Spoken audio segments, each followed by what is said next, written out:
小镇风情在新竹北埔一直是生机盎然，而要畅游北埔，慈天宫将会是最贴近心灵的一个起点，因为这里是客家子弟的信仰重镇，我们就要带您开启这一趟旅程，一块来。进入了慈天宫，这里香烟袅袅，立刻可以让你感受到一阵心灵的平静。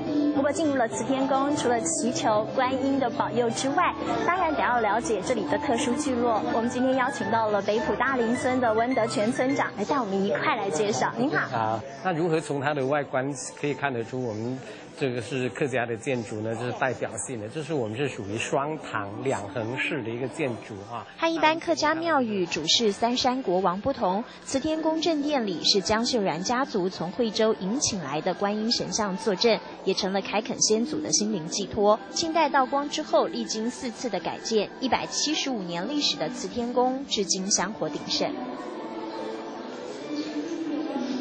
只是以慈天宫为中心，向外辐射100公尺，这才发现仿佛置身历史洪流，因为这1级到3级的古迹群就在您身边展开。福至心灵人清爽，脚步也更加的轻盈，避开人潮，蜿蜒小径，竟然是另一种风情。你要发掘北埔的美，就是应该走在这个老聚落里面呐，哈，巷道里面，你慢慢的去放慢脚步去体验。哇，这是古井哎！对，所以从以前到现在，它都还可以使用吗？对啊，都还可以使，所以里面的水还是很清澈。哇，好清新凉。南哥，你安度好要走差呀？哎呀，要走蓬蓬茶。打声招呼，这才想起北埔好水可得要配上好茶。而且还是赢得英国女王青睐的东方美人茶，也就是碰风茶。那个泡的时候，你如果温度高的话，就很快出来。如果你想喝那个它有那个甜味比较多的话，还是温度较稍微低一点。悠闲半日，却让高温晒得有些焦躁，要消暑就在不远处。北埔老街相距差不多15分钟的车程，台湾少见的冷泉区。